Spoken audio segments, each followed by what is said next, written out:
their usual mechanism of coercion, which is the monopoly on violence, is not effective in a Bitcoin world. It doesn't give the return on violence that it once did, right? So that, and what's that going to do? Eventually they're going to be forced to change because it doesn't work anymore.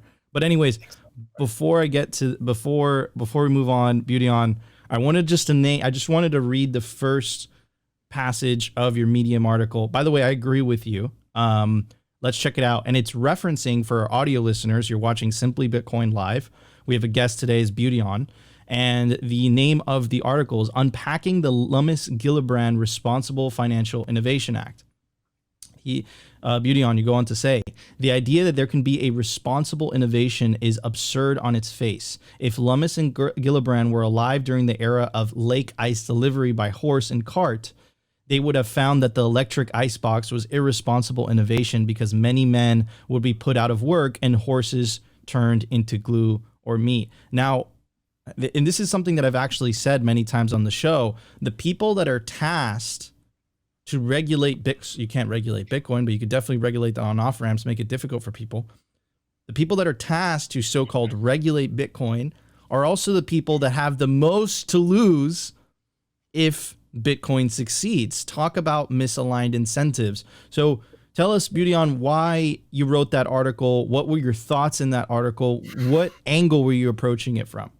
If you'd seen the draft of it, it was quite different, but you'd see more of my thoughts about it. The question is this: who tasked them to police speech? Who told them it's their job to police speech? That's what I want to know. Where in their oath did it say that they have the power to do that? Where in the Constitution does it say they have the power to do that? How do these people appoint themselves the masters over 300 million Americans? They're not the masters, they're the servants. And this bill is the ultimate legal straw man, where they set up this fake thing called digital assets and then build a framework around it, around something that doesn't even exist. And it is an offense. It's deeply offensive to anybody who's a real American. It's deeply offensive. And first of all, it'll never work. And if it's challenged in the Supreme Court, it will be struck down. All it's going to do is waste millions of dollars in lawyers' fees for Americans to assert themselves and assert their rights. Now, do the people who have written this abomination believe that they're doing the right thing? I don't know. Maybe they do, but they're definitely not doing the right thing. To even propose this and make everybody terrified that this horrible law is coming is highly unethical behavior. It should not even enter into their imaginations to author something like this. It's like saying that they want to write a law to stop people from authoring new science fiction books because science fiction is frightening for children. So we have to protect the children. It's completely absurd. And the fact that they've even got this far to be able to draft this law shows that there's a big discipline problem in the legislatures, not only in the United States, but also in the EU, where they're trying to do things even more outrageous. But in the EU, at least they have an excuse in that there's no written constitution. Those people have no rights guaranteed of any kind. And so they can make a law saying unhosted wallets, of which there's no such thing, are illegal.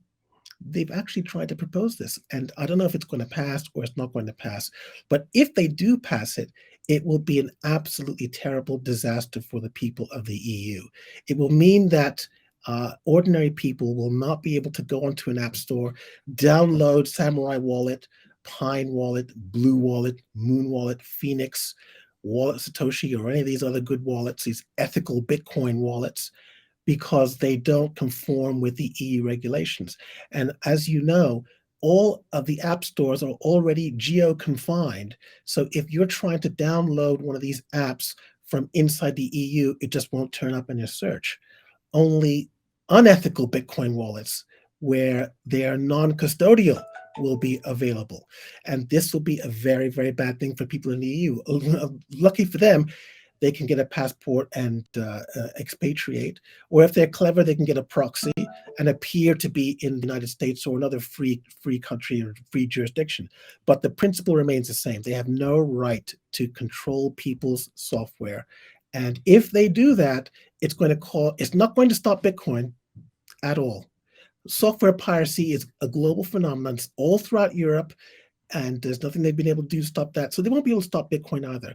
What they will do is they'll stop entrepreneurs from incorporating in any EU country, and they'll all go to the United States or someplace else, and all that money that's flowing throughout the whole Bitcoin network will go through that company inside the United States instead of somewhere else.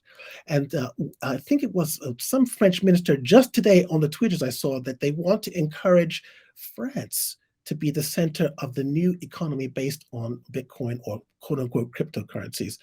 This is one of the most ridiculous things I've ever heard. It's never, ever going to happen because they are philosophically predisposed to stopping the free flow of money, ideas, and everything else in the EU. So it cannot happen.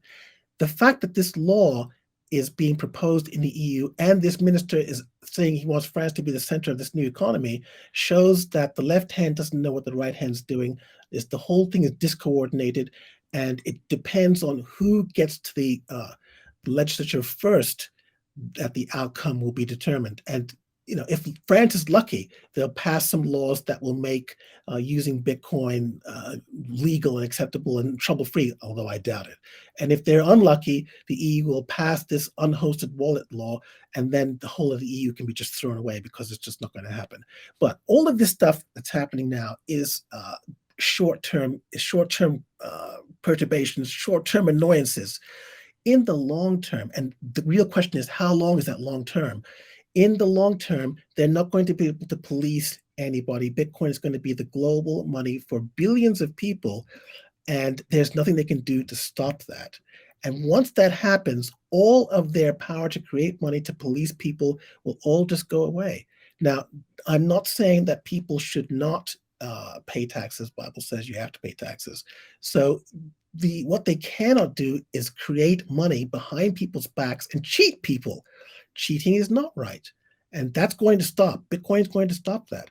And so they're going to be forced to use money. The legislatures and politicians of the future, they're going to be forced to use money in the way that people want for police, fire protection, maybe schools, maybe not schools, street cleaning, keeping the streets clean, that kind of stuff.